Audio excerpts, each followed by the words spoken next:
Okay, so you won't believe what happened to me the other day. I was just getting home from the grocery store, minding my business, arms full of bags, milk, bread, a couple of frozen pizzas, normal stuff. I barely made it up the front steps when I hear someone yelling across the street. I look over, and it's my neighbor, the one everyone around here low-key calls HOA Karen. You can probably guess why. She's always watching, always complaining, always finding a problem. But this time, she took things to a whole new level. She stormed over, finger-pointing, already on the phone with someone. I figured she was talking to a friend or maybe yelling at her dog again. Nope, she was calling the cops. On asterisk me asterisk. Why? Because, get this, she said my grocery bags looked exactly like hers from last week. Like, what? I laughed at first, thinking she was joking, but her face was dead serious. She told the operator I might have stolen her groceries. I couldn't even wrap my head around it. I just come back from the store. My receipt was still in the bag. The weirdest part, she started listing off items she claimed were missing. A loaf of whole wheat bread, a box of frozen waffles, a bottle of almond milk, and guess what was in my bags? All of that. But here's the kicker. It's stuff you could find in literally anyone's kitchen. And yet, there she was, saying I must have somehow broken into her place, taken her groceries, and then decided to casually stroll back in with them like nothing happened. By the time the cops actually showed up, I was standing on my porch, holding my receipt in one hand and a half-melted pint of ice cream in the other. And Karen, she was pacing back and forth, still convinced she was cracking some kind of suburban food heist. What happened next took things from ridiculous to absolutely insane. You're not gonna believe how this one ends. So there I am, standing there in the heat, groceries dripping condensation down my arm, while two patrol cars slowly roll up like something serious just went down. I honestly couldn't believe it was happening. One officer steps out, calm and polite, but I can already see he's trying to figure out why he's here. The other cop heads straight for Karen, who's waving her hands in the air like she just caught me red-handed in a grocery crime. She starts explaining, super dramatic, saying how she came home 2 days ago and noticed her grocery bags were missing from her porch. Yeah, apparently she leaves her bags outside after a grocery run, which makes no sense at all. But she was convinced that I somehow knew what she bought, snuck over, and stole her groceries. Only the good stuff, she said. Meanwhile, I'm just standing there still trying to process that this is real life. I show the officer my receipt, still tucked inside the reusable bag from the store. I even point out the timestamp. Just a regular Tuesday afternoon shopping trip, nothing more. But Karen keeps pushing, saying things like, well, of course he bought them again to cover it up. Or, that's what people do when they're guilty. I could tell the officer was trying real hard not to roll his eyes. Here's where it gets stranger. Karen starts saying this isn't the first time she's had things go missing. She mentions packages, a flower pot, even a set of wind chimes. She claims someone's been targeting her, and now she knows who it is. Me, her suspicious neighbor who apparently walks too quietly and always wears a hoodie. Mind you, I work from home. I throw on a hoodie when I'm cold. That's it. I started wondering if something more was going on with her. Like, was she confused, paranoid, or was she just trying to stir up drama for attention? Either way, the officers weren't sure what to make of it. And then one of them asked a question that made everything even weirder. The officer looks at me and asks, have you two had issues before? I pause because, honestly, I didn't even think I was on Karen's radar like that. I mean, sure, I'd seen her at HOA meetings getting into it over someone's lawn being half an inch too tall or trash bins not being rolled in by 9 a.m., but we'd never really talked. I kept to myself, said hi in passing, maybe waved once or twice. That was it. But the way she was looking at me now, like I was some longtime enemy or something, it gave me chills. Before I could answer, Karen jumped in. Yes, "We've had plenty of problems," she said, real confident. "He walks around the neighborhood at night, always looking at people's houses. And last week I saw him stop and stare at my front porch for too long. The cop raises an eyebrow and looks back at me. I just laughed awkwardly and said, I was probably just waiting for my food delivery. I stand outside a lot so the driver doesn't get lost. But then another neighbor starts walking over. Ms. Ramirez, who lives 2 doors down.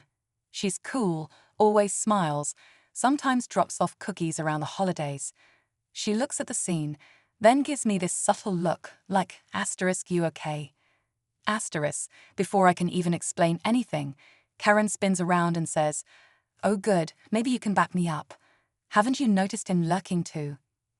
Ms. Ramirez kind of hesitates, like she's not sure how far to get involved. Then she says something I wasn't expecting. I have noticed someone around, she says slowly, but I don't think it's him. Now both officers are tuned in. Karen's face tightens. Then who do you think it is? She snaps. Ms. Ramirez looks toward the other side of the block, then lowers her voice and says, I seen a man walking around late at night. Tall, wearing a hat. Doesn't live on this street, and he's been on your porch more than once. Now the energy shifts completely. Karen suddenly looks nervous, like maybe she's starting to question things. Or maybe not. But then she doubles down. No, that's just a distraction. He's doing this to mess with me.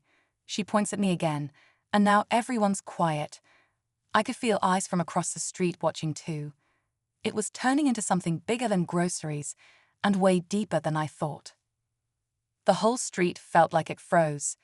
Karen was still pointing at me, breathing heavy, while the officers exchanged a quick glance. One of them stepped aside to speak into his radio, probably checking if there had been any recent reports of break-ins or suspicious activity nearby. The other officer stayed with us, trying to keep things calm, but the tension was thick. I looked over at Ms. Ramirez, who now seemed unsure if she'd helped or made things worse. Karen's eyes were darting between us like she was piecing together her own little mystery, but twisting it all to fit her version of the truth. Then, out of nowhere, Karen starts digging through her phone, scrolling fast, muttering to herself. I have it somewhere, she said, voice shaky but still fired up. The footage. I saw something on my camera the other night. You'll see. Everyone just waited. I had no clue what she was talking about, but part of me was nervous. Not because I did anything, but because you never know how someone can misread a shadow or blur, and suddenly it becomes evidence, especially when someone's looking for a reason to blame you. She finally finds the video and turns the screen around. It's grainy, taken from her doorbell cam. You can see someone walking past her driveway, slow, kind of hunched over. But it's dark and the figure's wearing a hoodie and a cap, and honestly, it could have been anyone, even me. That's what made my stomach drop. It was just vague enough to fit her story, and she knew it. She looked at the cop like she'd just solved the case. But right before the officer could react, something in the corner of the video caught my eye. A tiny glint, like metal. Then, a shape. It wasn't obvious at first, but I realized it wasn't just someone walking past. Whoever it was had something in their hand. A tool, a flashlight, maybe even a bag. My mind started racing. Then the cop with the radio walked back over. We might have something, he said, glancing at both of us. Another neighbor reported a similar incident a few nights ago, but it didn't involve him, he said, nodding toward me.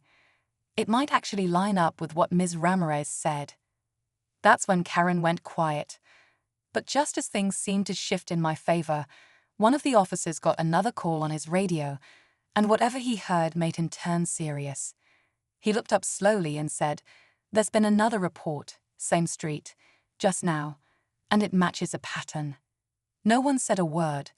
We were all waiting for what came next. The officer held his radio close for a second, listening carefully. His face didn't change much, but you could feel the shift in the air. He looked at Karen, then back at me, then finally said, Another neighbor just called it in.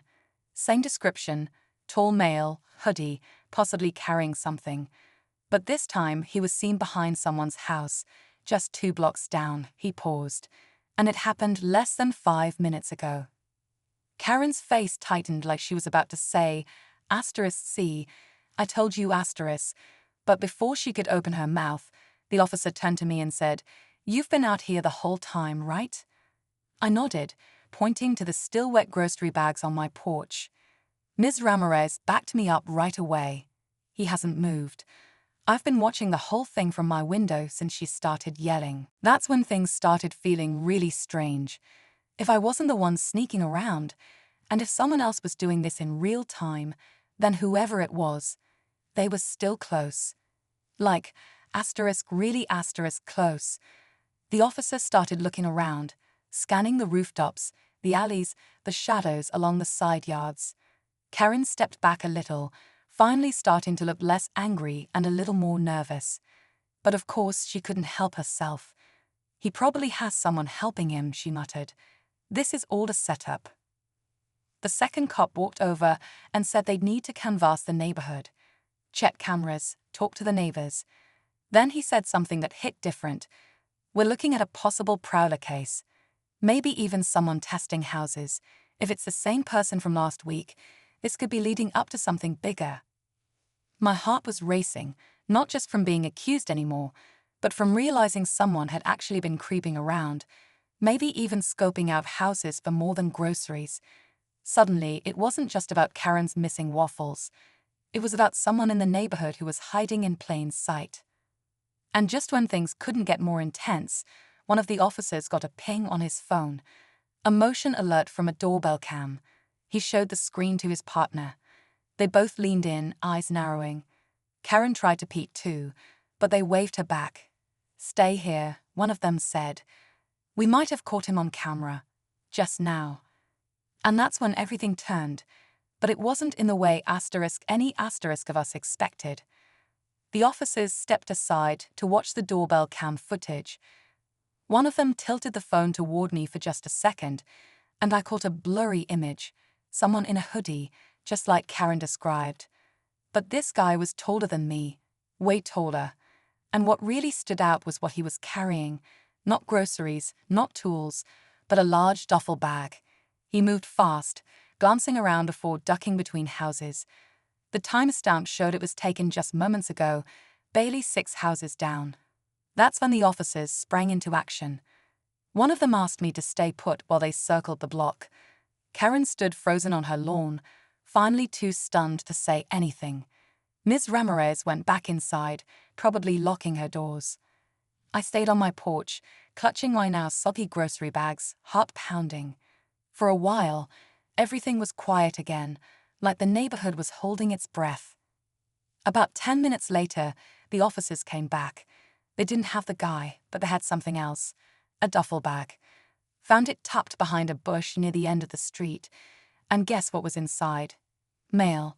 A bunch of opened envelopes, random small packages, and this part was wild. A set of car keys that didn't belong to anyone on our block. They said it looked like the guy was stealing mail and possibly casing homes. Karen's face dropped when they showed her. One officer told her they'd need to collect footage from her and a few other neighbors for evidence. Then he turned to me and said, "You're clear. Sorry you got dragged into this." Karen didn't say a word, no apology, not even a glance in my direction, just turned and walked inside, slamming the door. I stood there, a weird mix of relieved and exhausted. But just as I was about to go inside myself, Ms. Ramirez came back out holding something. She walked up to me slowly, holding a plastic bag. "This was on my porch this morning," she said. "Thought it was mine, but..." She pulled out a pack of frozen waffles, the same brand Karen had been yelling about earlier. My jaw dropped. It still had the store sticker on it. Ms. Ramirez laughed softly. "Looks like maybe Karen just misplaced her own groceries." That was it. The mystery thief wasn't me. The real prowler was still out there. And Karen? Turns out, the waffles she accused me of stealing were sitting 2 doors down the whole time. After everything settled down, I finally went inside and dropped the groceries, most of them half melted at that point. I sat down at the kitchen table, still trying to process what had just happened.